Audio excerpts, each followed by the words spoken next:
Hey guys, अगर आपने इस वीडियो का फर्स्ट पार्ट नहीं देखा है तो पहले जाकर वो देखें। अदरवाइज आपको ये वीडियो समझ में नहीं आएगा। उस वीडियो का लिंक आपको डिस्क्रिप्शन में मिल जाएगा। तो पिछले पार्ट में हमने देखा कि रोहन और अंजलि एक ही कोचिंग में पढ़ते थे। एक दिन जब पांडे सर ने रोहन को अंजलि की तरफ पर्चा पढ़ाते देखा तो उन्होंने रोहन से वो पर्चा ले लिया। अब आगे पांडे सर ने पूरी क्लास के सामने फर्स्ट लॉ ऑफ लव जोर जोर से पढ़कर सुनाया। वो सुना रहे हैं और क्लास हंस हंस के लुढ़पुढ़ ही जा रही है। पांडे सर ने पर्चा अपनी जेब में रखा और बोले, आज पकड़ में आए हो बेटा, चलो फटाफट क्लास से निकल जाओ और अब घर वालों को लेकर ही साथ आना। रोहन को समझ ही नहीं आ रहा था कि वो क्या करे। उसने वहीं अपनी सीट से कहा, सॉरी सर, आगे से नहीं होगा। लेकिन पांडे सर कहाँ मानने वाले थे। वो बोले, मैंने पहले भी तुम्हें देखा है, तुम लड़कियों को साइकिल स्टैंड में पकड़ पकड़ कर बातें करते हो। कई लड़कियां तो मेरे पास आकर शिकायत भी कर चुकी हैं। ये बात झूठ थी, लेकिन फिजिक्स की कोचिंग चलाने वाला अगर प्यार की केमिस्ट्री समझ पाता तो ये दुनिया इतनी बुरी थोड़े होती। अंजलि ने आंखों में बेचारगी भरकर रोहन की तरफ देखा। रोहन अब भी क्लास से निकल नहीं रहा था। पांडे सर से ये देखा नहीं गया। वो बोले, ठीक है, अगर तुम नहीं जाओगे तो मैं ही जा रहा हूँ और तब तक क्लास में वापस नहीं आऊंगा जब तक तुम क्लास में हो। रोहन अपना बैग उठाकर क्लास से निकल गया। मास्टर साहब क्लास के बाहर ही खड़े थे। रोहन के जाते ही वो लौट आए और बोले, आपको अगर यही सब रंगरलियां मनानी है तो कोई और कोचिंग ज्वाइन कर लीजिए, लेकिन पांडे कोचिंग सेंटर में जब तक राम नरेश पांडे हैं, विद्या कसम कोई लड़का किसी लड़की से बात नहीं करेगा। इस कांड के बाद जब अंजलि अपनी साइकिल लेकर जा रही थी और अपने घर के पास कविनगर मार्केट पहुंची तो रोहन वहीं चाउमीन की दुकान पर बैठा उसका इंतजार कर रहा था। उसके जाते ही अंजलि बोली, मेरी गलती है, अगर मैं कन्फेस कर लेती कि पर्चा मैंने लिखा है तो इतना नाटक ही नहीं होता ना। अब तुम कैसे पढ़ोगे, अब क्या करोगे तुम। रोहन थोड़ा उदास तो था, लेकिन उसे ये खुशी भी थी कि चलो अंजलि की साइड से तो प्यार है। किसी भी लड़के के लिए लाइफ का ये वो डिफाइनिंग मोमेंट होता है जब उसमें पता नहीं कहाँ से इतनी हिम्मत आ जाती है कि वो चांद तारे जैसे तोड़ने के इम्पॉसिबल से वादे कर देता है। रोहन बोला कि वो अंजलि के नोट से पढ़ लिया करेगा। फिर अंजलि ने उसे बताया कि क्लास के बाद पांडे सर ने उसे अपने कैबिन में बुलाया था और खूब डांटा। अंजलि पर डांट का इतना बुरा असर हुआ था कि उसे चाउमीन खाने का भी मन नहीं कर रहा था। रोहन को पूरी क्लास के सामने पांडे सर ने कुछ भी कहा हो, उससे उतना बुरा नहीं लगा था जितना कि इस बात का बुरा लगा था कि उन्होंने अंजलि को अलग से बुलाकर डांटा। बस रोहन ने वहीं आधी प्लेट चाउमीन की कसम खाई कि वो पांडे सर से अंजलि की डांट का बदला तो लेकर रहेगा। उसने वादा तो कर दिया, लेकिन बेचारा एक अदना सा लड़का बदला ले भी तो कैसे। रोहन की अच्छी बात यह थी कि वो पढ़ने में अच्छा था, तो उसका एक बदला ये भी हो सकता था कि वो कोई दूसरी कोचिंग ज्वाइन करता और फिजिक्स में पूरे शहर में सबसे ज्यादा नंबर लेकर आता और अपना रिजल्ट अमिताभ बच्चन स्टाइल में पांडे सर की टेबल पर रखकर बोलता, एक दिन तुमने मुझे कोचिंग से भगाया था, लो आज देखो। ये तरीका अच्छा तो था, लेकिन इसमें एक प्रॉब्लम थी कि जब तक रिजल्ट आता तब तक 1 साल निकल जाता और रिजल्ट देखकर पांडे सर बोल सकते थे, देखा, मुझे तो पहले से ही पता था कि तुम ब्राइट स्टूडेंट हो, तुम्हें सही करना था ना, इसलिए मैंने तुम्हें क्लास से बाहर निकाला था। रोहन को लगा, नहीं यार, बदला लेने के लिए इतना टाइम वेस्ट करने का क्या मतलब है। रोहन ने सोचना शुरू किया।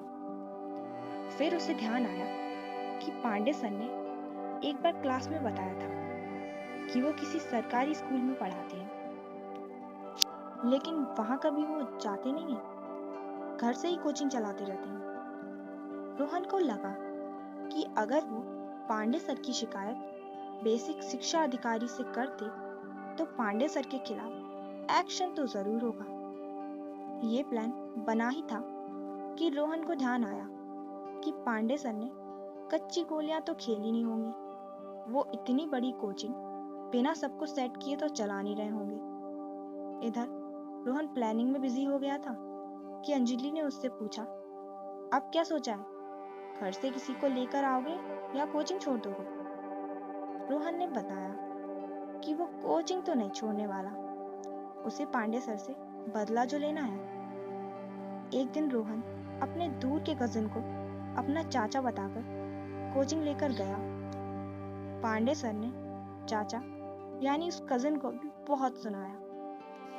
पांडे सर की डांट सुनते सुनते परेशान होकर आखिर उस कजिन ने बोल ही दिया, सर रोहन का एडमिशन ना कहीं और ही करा देते हैं। पांडे जी सब कुछ बर्दाश्त कर सकते थे, लेकिन कोचिंग का एक भी लड़का कम हो जाए यह उनको बर्दाश्त नहीं होता था। इतना सब होने के बाद भी पांडे सर मन से तो कंजूस टाइप आदमी ही थे। पांडे जी ने बात कंट्रोल करते हुए कहा, बच्चों से ही गलती होती है। रोहन इतना ब्राइट स्टूडेंट है कि हमें इसकी चिंता ज्यादा होती है। आप पूछ लीजिए, सब बच्चों को थोड़े ही डांटते हैं। रोहन कोचिंग छोड़ सकता है, ये बात सुनकर तो पांडे जी ने अपना सुर ही एकदम बदल दिया। कुल मिलाकर रोहन की अब कोचिंग में वापसी हो चुकी थी, लेकिन अंजलि को पांडे सर ने जो डांटा था उसका हिसाब अभी तक नहीं हुआ था। रोहन ने पहले जैसे ही कोचिंग आना शुरू कर दिया था। अंजलि और रोहन दोनों इस बात का ध्यान रखते थे कि वो कोचिंग में और कोचिंग के बाद एक दूसरे से बात ना करें, लेकिन जो इस उम्र वाला प्यार होता है वो रह रह के उबाल मारता है।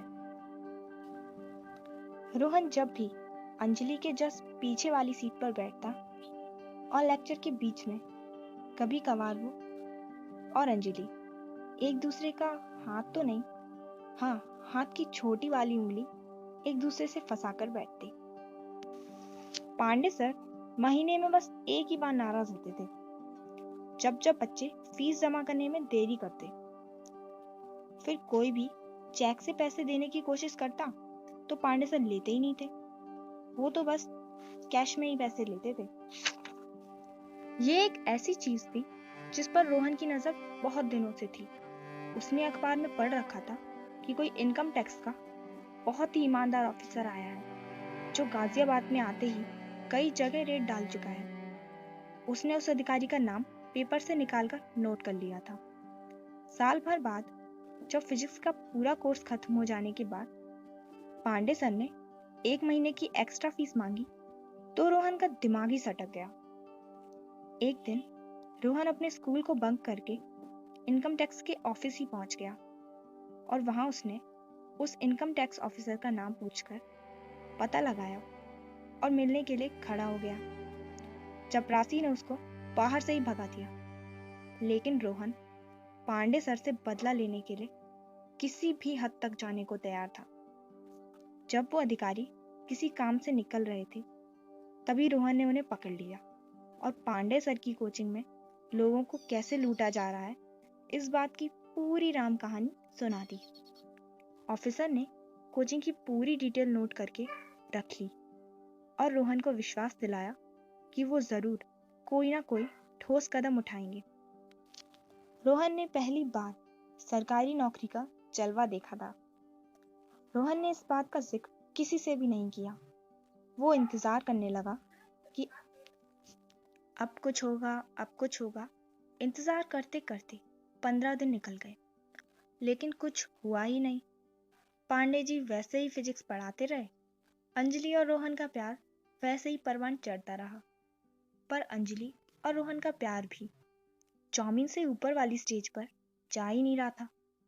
अब क्लास 11th में कोचिंग का आखिरी हफ्ता चल रहा था। उसके बाद एग्जाम की तैयारी के लिए 20 दिन की छुट्टी होने वाली थी। अंजलि अब गाजियाबाद में अच्छे से सेट हो चुकी थी। रोहन ने अब ये उम्मीद छोड़ ही दी थी कि वो कभी भी अपना मतलब पूरा कर पाएगा। क्लास के बीच में जब वो और अंजलि हाथ पकड़कर बैठे रहते तो एक दो बार सर को शक तो हुआ, लेकिन अब अंजलि और रोहन भी बहुत अलर्ट रहा करते थे। पांडे सर कभी उनको रंगे हाथों पकड़ ही नहीं पाए। एक दिन पांडे सर जब क्लास में पिछले साल के पेपर सॉल्व करा रहे थे, तब बाहर शोर और अजीब अफरा तफरी की आवाज सुनाई पड़ी। पांडे सर कुछ समझ पाते इतने में तो 8-10 लोग कमरे में घुस आए थे। उधर बच्चों को भी कुछ समझ नहीं आ रहा था।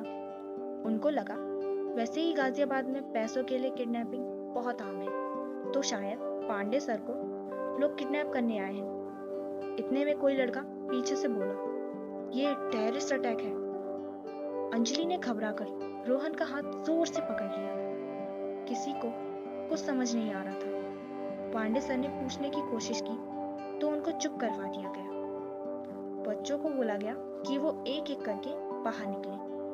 अंजलि इतना घबरा गई थी कि क्लास से बाहर निकलते हुए भी उसने रोहन का हाथ पकड़ा हुआ था।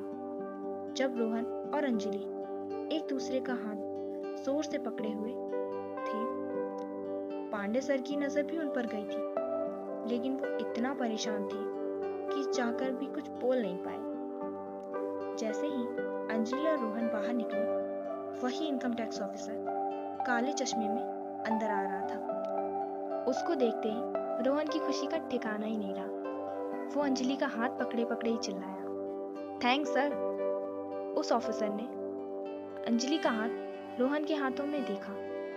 अंजलि की नजर जब उन पर पड़ी तो वो बोली, पापा आप? असल में इनकम टैक्स ऑफिसर अंजलि के पापा थे। पांडे जी का उस रेड में जो हुआ सो हुआ। रोहन पर अपने ही मास्टर साहब से बदला लेना भारी पड़ गया। अंजलि पापा को देखकर और ज्यादा घबरा गई। अंजलि ने अगले ही पल रोहन का हाथ छोड़ दिया। उसके पापा ने उस समय कोई रिएक्शन नहीं दिया। अंजलि बिना कुछ बोले कोचिंग सेंटर से निकलकर चली गई। अगले दिन अखबार में खबर आई कि पांडे कोचिंग सेंटर के पांडे जी पर इनकम टैक्स की चोरी के आरोप में 5 लाख रुपए की पेनल्टी लग गई है। पांडे सर जेल जाते जाते बचे। तेज तर्रार अधिकारी अरविंद माथुर ने गाजियाबाद के सभी कोचिंग वालों को सावधान रह देने का संदेश दे दिया था। इधर रोहन अगले दिन चाउमीन की दुकान पर अकेला बैठा हुआ सोच रहा था कि जाने कहां से कहां हो गया। पांडे सर बुरे थे, लेकिन कम से कम वो अंजलि से मिल तो पाता था। तभी वहां अंजलि आई और बोली, पापा का ट्रांसफर हो गया है। हम लोग एग्जाम के बाद गाजियाबाद छोड़कर चले जाएंगे। उस दिन दोनों ने आखिरी बार full plate chow mein half half करके खाई। रोहन ने क्लास 12th में फिजिक्स में हाईएस्ट नंबर लाए।